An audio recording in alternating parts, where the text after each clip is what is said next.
ያላለቀ ጉዞ ለሴቶች ህይወት ጉዳት እንዲሁም አባጣና ጎርባጣ ሆኖ እያስቸገረ ያለውን እንቅፋት የማስወገድና የማቃናት ጉዞ ተገባደደ እንጂ አላለቀም። ያላለቀ ጉዞ ፖፑሌሽን ሚዲያ ሴንተር ከተባበሩት መንግስታት ድርጅት የስነ ስብ ፈንድ UNFPA ጋር በመተባበር በሲዳማ ትምህርት ቀረጻና ማሰራጫ ጣቢያ ዘወትር ቅዳሜ ከ4 ሰዓት ተኩል እስከ 5 ሰዓት አዝናኝና አስተማሪ ፕሮግራም ያቀርብላችኋል። ያላለቀ ጉዞ ይህ ፕሮግራም በዋናነት ጾታን መሰረት ያደረጉ ጥቃቶችን መከላከልና ሌሎች ጎጂ ድርጊቶችን ማስቀረት ላይ ትኩረት ያደርጋል።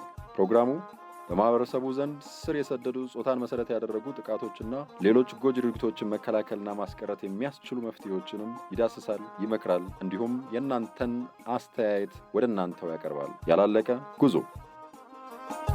እንዴት ናችሁልን ውድ አድማጮቻችን? እኛ ያላለቀ ጉዞን ይዘን ልክ በሰዓታችን መተናል። እናንተም ፕሮግራማችንን ለመስማት በጉጉት እየተጠባበቃችሁ እንደሆነ ተስፋ እናደርጋለን። የስልክ መስመራችን 0944 088998 ላይ እየደወላችሁ ሀሳብ አስተያየታችሁን አድርሱን። ሁሌም ፕሮግራማችንን አዳምጡ።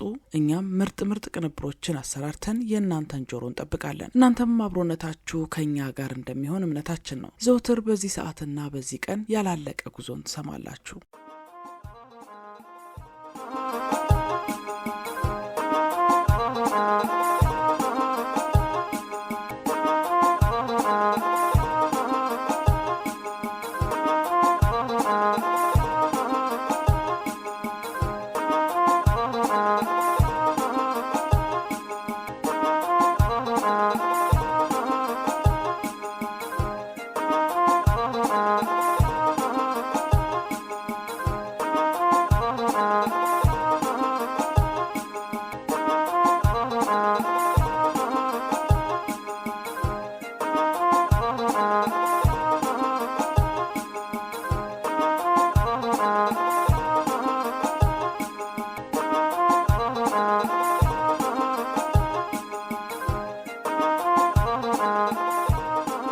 በአንድ ማህበረሰብ ውስጥ እንግዲህ ወግ፣ ባህል፣ እሴት፣ ሃይማኖትና ማህበረሰቡ የተስማማባቸው ልማዶች አብረው የዛ ማህበረሰብ መገለጫ ይሆናሉ። አንዳንድ ጊዜ ግን እነዚህ ወግ፣ ባህል፣ ልማዶች ሴቶችን የሚጨቁኑና ምንም እንኳን ሴቶች ለማህበረሰባቸው ህልውና እንደ ጀርባ አጥንት ሆነው ቢያገለግሉም ይህንን ወሳኝ ሚናቸውን ወደ ጎን ገሸሽ የሚያደርጉ ይሆናሉ። ለምሳሌ ጋብቻ የወንድም የሴትም ሚና ጎልቶ የሚወጣበት ተቋም ቢሆንም እንኳን በጋብቻ ውስጥ ግን ሴቶች ለትዳራቸው ለቤታቸውና ለልጆቻቸው ከሚያበረክቱት ትልቅ ውለታ ይልቅ በትዳር ውስጥ ለጥቃትና አላስፈላጊ እንግልት መጋለጣቸው እንደ ልምድ ተደርጎ ይወሰዳል። የዛሬው እንግዳችን የሚነግረን በትዳር ውስጥ ባለቤቱን ለማገዝ የሚያደርገውን ጥረት ነው። እስኪ ከእንግዳችን ጋር ያደረኩትን ቆይታ ልጋብዛችሁ።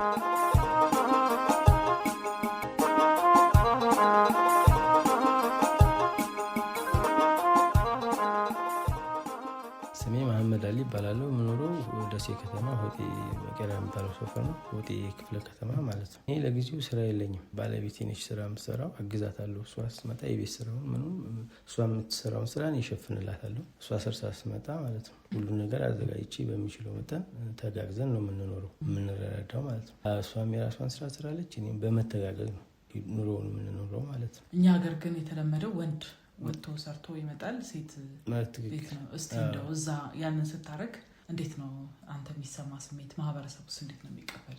ብዙ ጊዜ የሚገርምሽ ነገር ወንድ ነው በቃ ጣራ ላይ ያለው ከፍ ብሎ የሚታየው የሚያንጸባርቀው በቃ እሱ ሴትን እንደፈጠረ አድርጎ ማለት ነው። ግን ሴት ልጅ ሲጀመር እናትም ናት፣ 5 አይነት ናት ብዬ ነው። አያት ናት፣ እናት ናት፣ እህት ናት፣ ሚስት ናት። እና እሷ ለፍታ በምትመጣ ሰዓት ኢቭን ልብስ ሁሉ የልጆችን ልብስ ማጥበው ምንም ልብስም ውሃም ሁሉን ነገር ወጡን የምሰራው እኔ። ምክንያቱም አንድ አገር አለ መጥቀስ ቢቻል ማለት ነው፣ አውራምባ ይባላል። አሁን ከነሱ ማህበረሰቡ ብዙ ነገር መማር ይችላል። ሴት እንጀራ ብቻ ያጋግራል አይደለም፣ ወንዱም ያርሳል፣ ሴቷ የምትሰራውን ወንዱ ይሰራል። የስራ ክፍፍል የለም። እኔ እስከማ አሁን ያንን ማስተማር ቢቻል የተሻለ ነው። በህዝቡ ላይ ከፍተኛ የሆነ ለውጥ ማምጣት ይቻላል፣ በወንዱ ላይ ማለት ነው። ሁልጊዜ ሴት ጫና ይበዛባታል። ቤትም እሷ ናት፣ ውጭም እሷ። ይሄ ሊሆን አይችልም፣ አያስሄድም። መተጋገዝ አለብን። ጊዜው የሰለጠነ ዘመን ነው እና ይሄን ይመስላል ማለት ነው። እኛ ማህበረሰብ ላይ የተለመደው ነገር ምንድነው? በቃ ወንድ ነው፣ ሴቷ የእሱ አጋዥ ናት። ከውጭም ሰርታ ብትመጣ ቤት ውስጥም ስራ መስራት ይጠበቅባታል። የልጆች መንከባከብ ኃላፊነት የእሷ ነው። ያንተ አሁን በተቃራኒው ሲሆን ከቤተሰብ ከአካባቢ የሚደርስብህ ምንም ነገር የለም? እሱ ሊኖር ይችላል። የራሴ ዓላማና እንትን ፍላጎት እስከሆነ ድረስ ማንም ሊያስቆመኝ አይችልም። ይህን ደግሞ አይደለም ለራሴ ለሚስቴ ለልጄ እናት አይደለም ለሌላውም እያስተማርኩ ስለሆነ ቢመጣም እየተጋፈጥኩትም ነው። በእርግጥ እስካሁን ያጋጠመኝ ነገር የለም። ስንት ልጅ አላችሁ? እኛ አንድ ነው ገና የመጀመሪያ አንድ ልጅ አለ። ስንት ዓመት ኖራችሁ አብራችሁ? ኦልሞስት 2 ዓመት ሆኖናል። እያለፈ ነው። አሁን ከአንተ በፊት ታሪክ ስትነግረኝ የነበረችዋ ሴት ባሏ እንደሚደበድባት፣ እንደሚቀና፣ እንደሚሰድባት፣ እንደሚያንጓጥጣት ነው የነገረችኝ። አንተ ያንን አታረግም?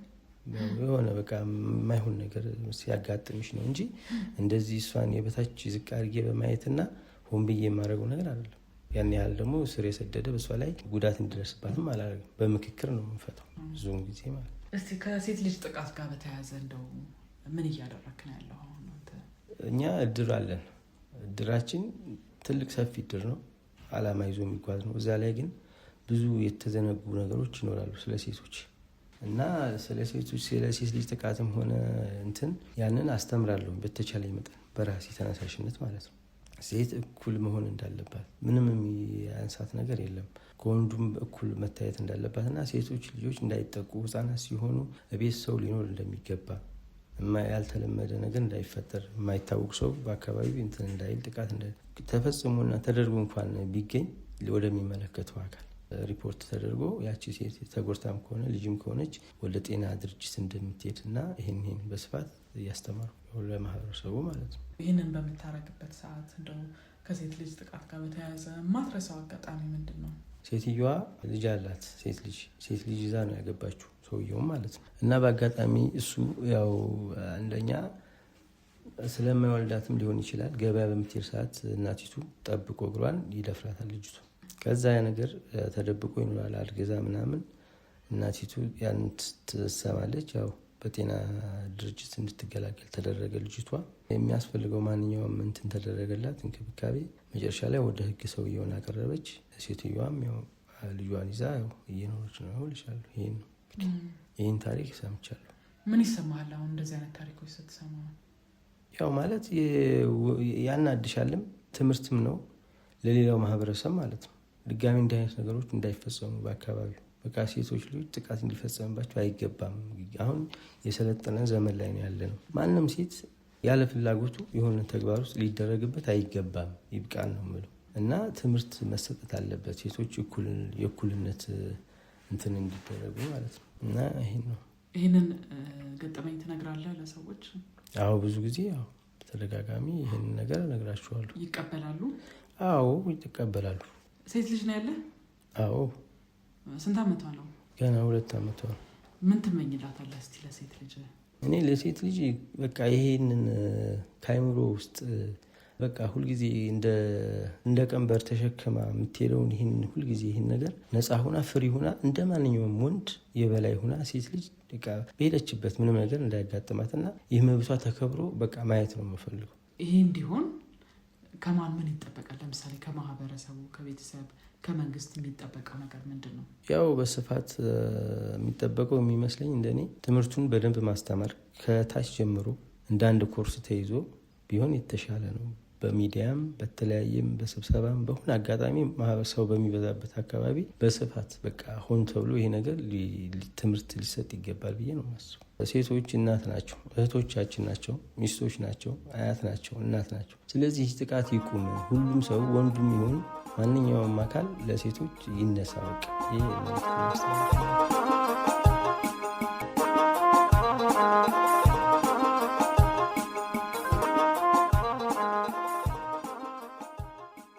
አድማጮች እየተከታተላችሁ የምትገኙት ያላለቀ ጉዞ የተሰኘውን የሬዲዮ ፕሮግራማችንን ነው። ከዛሬው እንግዳችን እንደሰማ ነው አልፎ አልፎም ቢሆን ብዙም ለማህበረሰቡ ጠቃሚ ያልሆኑ ልማዶችን ወደ ጎን በመተው በቤታችን በማህበረሰባችን ውስጥ የምናከናውነው ጥቂት ነገር የሚያበረክተው አስተዋጽኦ ቀላል የሚባል እንዳልሆነ የዛሬው እንግዳችን ተሞክሮ ማሳያ ነው። በእድራቸው ውስጥም እያደረጉ ያሉ ትልቅ እንቅስቃሴ ለማህበረሰቡ የሚሰጠው ጥቅም ቀላል የሚባል አይደለም። ምናልባት ሴቶች ላይ ተፈጽመው እንዳልተደ እየተደረጉ ተደብቀው የሚቀሩ የሴት ልጅ ጥቃቶችን ወደ ሕግ ፊት ቀርበው መፍትሄን እንዲያገኙም ትልቅ አስተዋጽኦን ያበረክታሉ። እናንተ ውድ አድማጮቻችንስ አላስፈላጊ የሆኑ የማህበረሰቡ ወግ ባህል ልማዶችን፣ ያልተገቡ ድርጊቶችንና አስተሳሰቦችን ለማስቀረት ምን እያደረጋችሁ ነው? ፕሮግራማችን ላይም ሆነ እናንተ ለማህበረሰቡ እየሰራችሁ ስላለው ስራ በስልክ መስመራችን በ0944 088998 እየደወላችሁ አሊያም አጭር የጽሁፍ መልእክት እየላካችሁ አድርሱን። እኛም ለእናንተ እንዲመጥን እንዲስማማ አድርገን ለእናንተው እናሰማቸዋለን። እንግዲህ ውድ አድማጮች እየተከታተላችሁ የምትገኙት ያላለቀ ጉዞ የተሰኘውን የሬዲዮ ፕሮግራማችንን ነው። በዚህ ባላለቀ ጉዞ ፕሮግራማችን ዘወትር በጉጉት የምትጠብቁት ስፍራሽ የተሰኘው የሬዲዮ ድራማችንም ዛሬም ሰዓቱን ጠብቆ ወደ እናንተ ሊደርስ ነው። የዛሬውን ወደ እናንተ ከማድረሳችን በፊት ባለፈው ሳምንት ስፍራሽ ሆዷን እየበላት ያለውን ነገር ለእናቷ ለመንገር ፈራ ተባ እያለች ነው። እናቷ ደግሞ ንግግርሽን፣ ቋንቋሽን አሳምሪ እያሉ እንደመቆጣትም እንደማጫወትም እያደረጓት ነው። ከዛም ቁጣቸውን ተወት አድርገው እናትና ልጅ በሳቅና በጨዋታ መንፈሳቸው እርክት እያለ ነው። ተከብሬ እማስከበር እናት ነኝ እያሉ ለስፍራሽ እየነገሯትም ነው። በተለይ የሴት ልጅ ክብሯ የቤተሰቦቿን እሴት መጠበቅ ላይ ነው እያሉም እያሳሰቧት ነው። እናቴም አባቴም ነገር አዋቂ አስታራቂ ሽማግሌዎች ናቸው ብለው ስፍራሽን የሚያስደስት ወግ እንደነገሯት ወዲያው ደግሞ የግርዛት ጥበብ የተማርኩት ከቤተሰብ ነው፣ ይህንን ጥበብ ደግሞ መውረስ የምትችው አንቺ ብቻ ነሽ ሲሉ ስፍራሽ በእናቷ ንግግር ብስጭት ብላለች። በቃ ተይኝም ስትል እናቷን ምርር ብላ ተናግራታለች። ለመሆኑ የስፍራሽ እናት የስፍራሽን እምቢተኝነት አስቀይረው ይህንን የግርዛት ጥበብ ለስፍራሽ ያወርስ ሲሆን የስፍራሽ ወንድምስ ድምፁን ካጠፋበት ተመልሶ የተጨነቀች እህቱንና የእናቱን አይን ለማየት ይበቃ ይሆን? እስኪ የዛሬውን የስፍራሽ ድራማችንን ደግሞ ተጋበዙልን። ስፍራሽ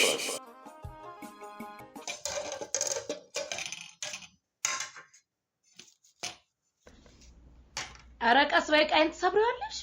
ምን አደረኩት? እያንጫጫሽው እቃዬን ሰብረሽ ጨርሽዋ። አረ ታይ ቀልብ ግዢ የኔ ልጅ ታይ። እንዴ እማ ደግሞ ኤዲያ ምን እቺ ቀልበቢስ ምንም ቡርቡር ያደርግሻል? ኧረ በፈጠረሽ ምን አድርጊ ትይኛለሽ? ይሄን ያህል ተሰላቻችተናል እንዴ? እጥ ወዴት ነው ነገሩ? ይሄ ሌላ እኔ ምን አውቄ? ንግግርሽ ሁሉ ግልምጫና ስድብ ሆኗል። ምን አጥፍቼ ነው? ሳላውቅ ያስቀየምኩሽ ነገር አለ? እሱን ታዩና ችግር ሲነግሩሽ ብሎ እንደመስማት ወደ እርግማን መቀየሩ ለምን አስፈለገ? ደሞስ ከኔ በላይ ላንቺ የሚያስብና የሚቆረቆር ከየት ይገኝና ነው ንግግሬን ሁሉ በመጥፎ መተርተር የጀመርሽው? ንገሪኛ፣ ምን ይዘጋሻል? አትናገሪም? እማዬ ያንቺን ንግግር ልብ ብለሽዋል? ቁጣ ብቻ እኮ ነው። ለምን? ምን ላርክ? እኔ ያልሁትን የተናገርኩትን ሁሉ ቦታ አትሰጪ፣ አትታዘዥ። ስራሽ ሁሉ እምቢታና ማጣጣል ሆኗል። እማዬ አትጥሪ። ደሞ እማዬ ትላለች እንዴ? ዘባተ እንዴ እማዬ ምን እየሆንሽ ነው? ምን ያልሆንኩት አለ? እኔ ምን እንዳጠፋው ትዝ አይለኝም። ለዚህ እኮ ነው ጨጓራዬን የምትልጪው። ጥፋትሽን እንኳን መረዳት አትቺ እኮ። ምን አጉድዬ ነው? አታድክሚ እማ ንገሪኝ።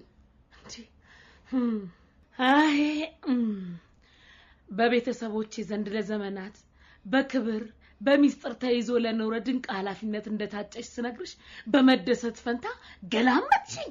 እማዬ እንደሱ አይደለም፣ በጭራሽ እንደሱ አይደለም። ታዲያ ምን የሚሉት ኩርፊያ ነው?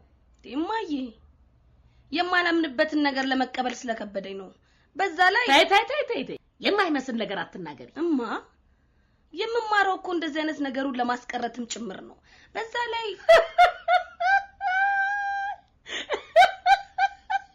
ድንቅም እውነቱን ለመናገር ህፃናት እንደምትገርጂ አላውቅም ነበር።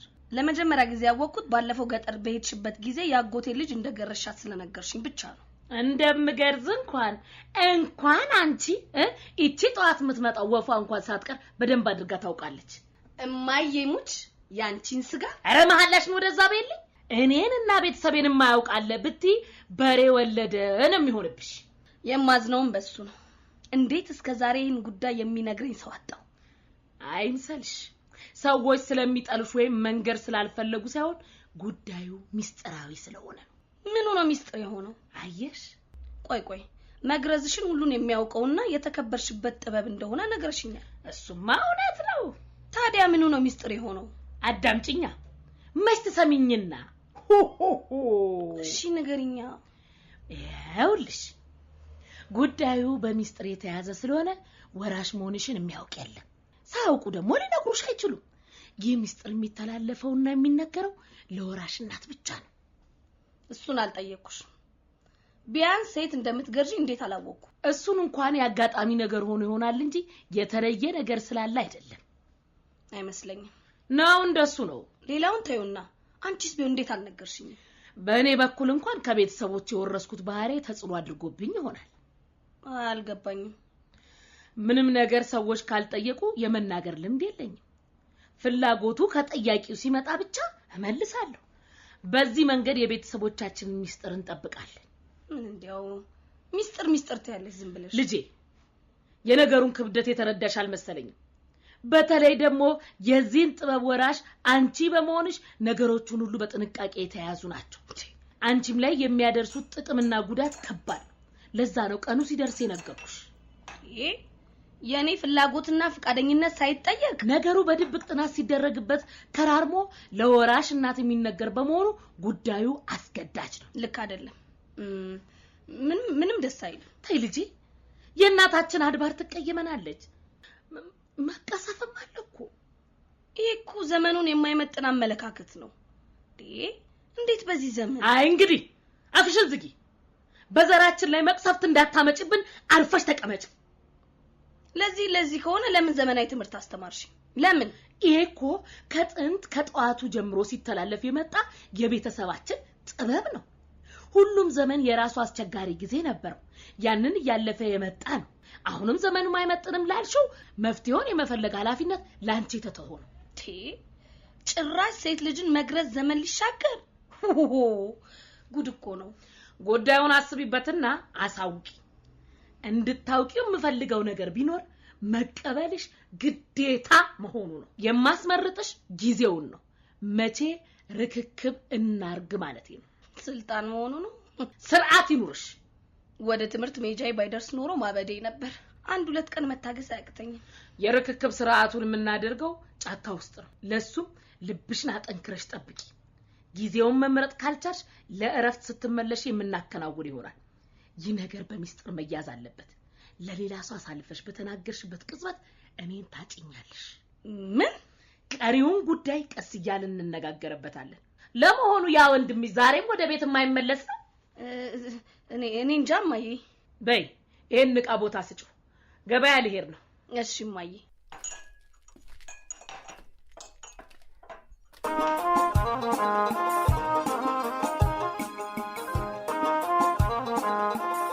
አብራችሁን በመሆን ፕሮግራማችንን ስለታደማችሁ ምስጋናችን ከልብ ነው። እንግዲህ ስፍራሽ ክፍል 21 የሰማችሁትን ይመስል ነበረ። የስፍራሽ እናት አሁንም ስፍራሽን መገሰጻቸውንና መቆጣታቸውን አልተውም። ስፍራሽም እናቷን ያስቀየምኩሽ ነገር አለ ወይ ስትል ጠይቃለች። እናቷም ከኔ በላይ ማን ይቀርብሽና ነው ንግግሬን የምትቆጥሪው? በቤተሰብ የወረስነውን የተከበረ ጥበብ በክብር ላወርስሽ ብልሽ ሐሳቤን አልቀበል አልሽ፣ አይገባሽም በማለት ሐሳባቸውን ለስፍራሽ ቁጣ በተቀላቀለበት አነጋገር ገልጸውላታል። ስፍራሽ ደግሞ ይህንን ጉዳይ እስከዛሬ ባለማወቋ ቁጭት ብሏታል። ስፍራሽ በጉዳዩ እንደማትስማማና በጭራሽ ዘመኑን የማይመጥን ሐሳብ ነው ስትል እናቷን ሞግታለች። እናቷም ምንም አልሽምን፣ ይህንን ጥበብ መረከብሽ የማይቀር ነው ሲሉ በቁጣ ተናግረዋል። በስተመጨረሻም የወንድ ልጃቸውን መመለስ ጠየቅ አድርገዋል። ስፍራሽም ስለ ወንድሟ ስትጠየቅ እንደተለመደው ደንበርበር ብላለች። የዛሬው ስፍራሽ ድራማችን እንደሰማችሁት ነበረ። ሳምንት ደግሞ ተከታዩን ስፍራሽ ድራማችንን ይዘን እንጠብቃችኋለን። እስከ ሳምንት ሰላም ሁኑልን። ቀሪዎቹ ያላለቀ ጉዞ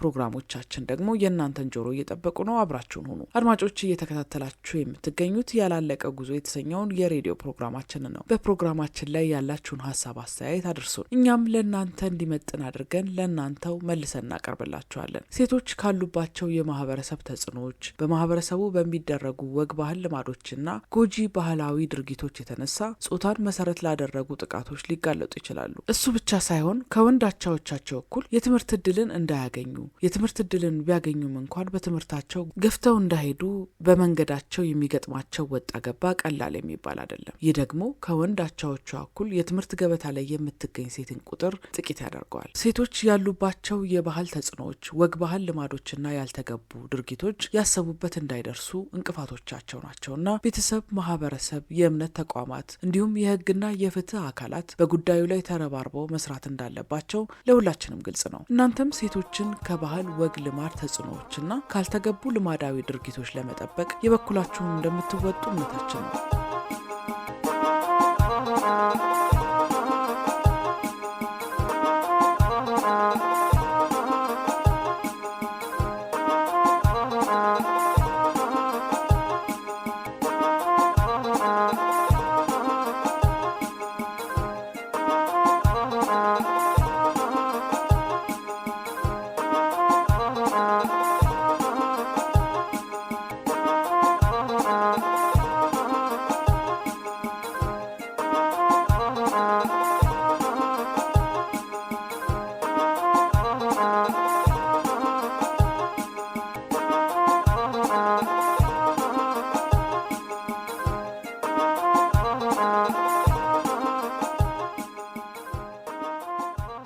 ያላለቀ ጉዞ ነው እያዳመጣችሁ የምትገኙት። ፕሮግራማችንን በተመለከተ ያላችሁን ሀሳብ አስተያየት በ0944 088998 ላይ በመደወል አድርሱን። በዚህ ባላለቀ ጉዞ የሬዲዮ ፕሮግራማችን የዛሬውን የሚመስሉና ሌሎች በርካታ ቁም ነገሮች ወደ እናንተ ይደርሳሉ። ያላለቀ ጉዞ የእናንተ ፕሮግራም ነው። ሁሌም አዳምጡን፣ ሀሳብ አስተያየታችሁን ስጡን። እንደሰማችሁት የሚያዝናኑ መረጃን የሚሰጡና እውቀትን የሚያስጨብጡ በርካታ ቅንብሮችንና ድንቅ የሆኑ ተሞክሮችን አዘጋጅተናል። ሁሌም በዚሁ ቀንና በዚሁ ሰዓት ያላለቀ ጉዞን ታደምጣላችሁ። እናንተ ውድ አድማጮቻችንም ሁሌም ያላለቀ ጉዞ ፕሮግራማችንን አዳምጡ። በፕሮግራማችን ላይ ያላችሁን ሀሳብ አስተያየት አድርሱን። ደውሉ፣ ጻፉም በ0944 088998 የተንቀሳቃሽ ስልካችን ቁጥር ላይ። የዛሬው ያላለቀ ጉዞ ፕሮግራማችን እየተጠናቀቀ ነው። ሳምንት ግን በተለመደው ሰዓት ሰብሰብ ብላችሁ ጠብቁን። ሳምንት ልክ በሰዓታችን ያላለቀ ጉዞን ይዘን እንመጣለን። እስከ ሳምንት መልካሙ ሁሉ ከሁላችሁም ከአድማጮቻችን ጋር ይሁንልን። የስልክ መስመራችን 0944 088998 ነው።